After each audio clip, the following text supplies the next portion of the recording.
Trust. How do we rebuild trust with others? And that includes ourselves as well. So this is Jeff. It's Not Your Fault. I am Wyatt Family. Let's talk a little thing about trust. Before we get into that, like, subscribe, leave a comment. Let me know what's going on in your life. Let me know let me know how your day was. Just tell me how your day was. Just let me know that I'm not talking to a robot. And notification bells. Next time I do a video, you guys get notified. Trust. You see my thumbnail, rebuilding trust for yourself and others. During this whole process, this whole dance we're doing with our loved one, we're going to do some things that we're not proud of. We're going to do some things that we may not want to share in mixed company. What are some of those things? The first and probably the most obvious thing is we lie. We're going to lie to ourselves and to other people about whatever the situation may be, whether or not we covered for them, or if we're not being honest with other members of the family about the situation. We will, especially speaking from a husband's perspective or a father's perspective, we may do things beyond our spouse's knowledge to try and fix an issue, pay a bill, car repair, rent, car taxes, phone bill, whatever we may do, but we kind of keep it to ourselves, because if the wife finds out or if the husband finds out, it's going to be hell to pay. We're going to lie to people at work about a situation and maybe take time off from work.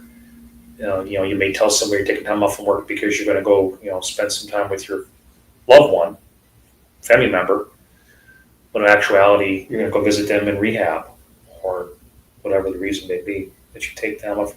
The point is that you're going to do things that are totally out of character for you. You're going to lie. You're going to mistruth, misspeak about stuff. You're going to hide money, hide issues. You're going to do things that you normally wouldn't do because you're trying to fix a situation. You're trying to be the hero. Now, when I say stuff like you're trying to be the hero, you're not intentionally saying, I want to do this so I look good in front of people. You're doing it because you're trying to help somebody. That's the reason why you're doing it, especially if it ends up being a family member. Your whole life you took care of your family.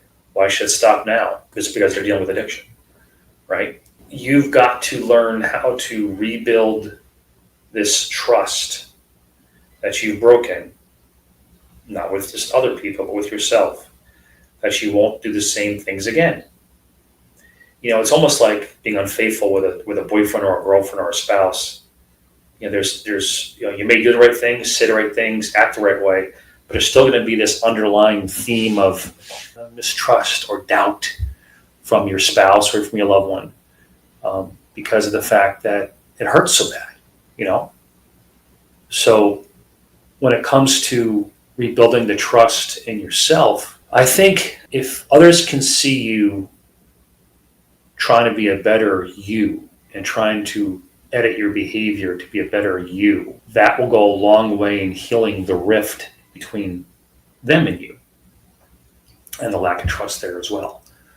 So I think that if you try to make a conscious effort to stop the behavior that caused the mistrust or the lack of trust or the breaking of trust, if you make a conscious effort to try and stop that by working the program, working your steps, because again, it's you got to put the work in, people. You got to put the work in.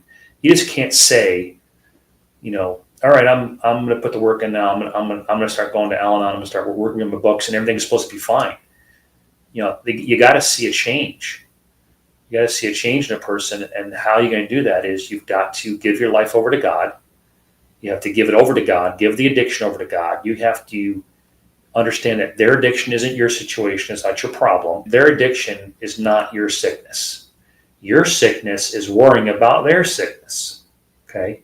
That's where we get in the situation of trying to hide and obfuscate and deflect all these different things and try and cover for your loved one who's got the problem. Right? You got to build that trust back with yourself. And the only way that's going to happen is you've got to get your fanny to an Al-Anon meeting. Got to get your butt into an Al-Anon meeting if you're one of the younger kids. You've got to find help for what you're going through.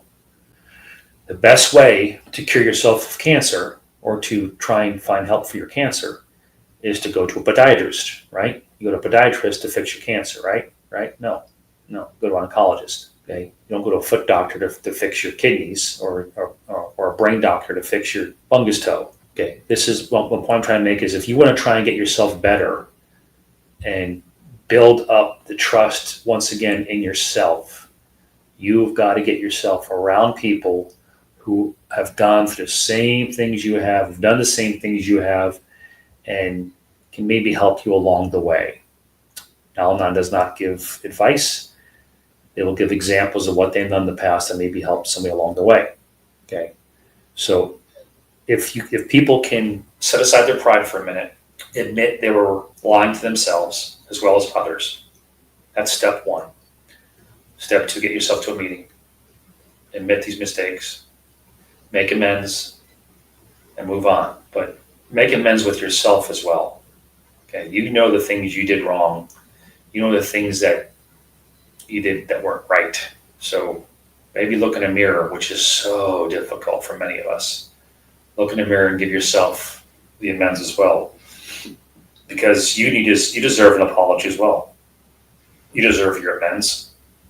The things you did to yourself were done out of love, but they were still done, right? Building trust in others, a little bit more difficult because it's a little more complicated when it comes to other people. Just be honest, okay?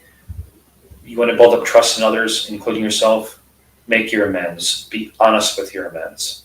Give your amends and then shut up. Nothing may come after it, or you may get a bunch of verbal vomit, or you may just get a pat in the back or a hug and say thank you for that. Either way, it's not about you, okay? It's their amends, right? So in order to build up trust again in your life as well as theirs, give it your all, be honest, and get yourself to a meeting, because those meetings is where you're going to learn how to be on to the next step. Okay, that next step is not how to do it anymore, right? We have the right to be honest with ourselves. We have the duty to be honest with ourselves. So be honest with yourself, apologize to yourself, and apologize to others. Help build that trust back up again. Because I'm going to tell you right now, if you're in a family, like most of us are, that's why you're here. You're going to need that family to lean on. Okay, you're going to need that family unit to help each other. Some are going to get it pretty easily. Some are it's going to take them a while. Some is going to be a lot more painful than others. Some will handle it like a grain of salt in their back. But we all got to work together on this whole thing, right? And it's not about getting the loved one sober. We can't do that.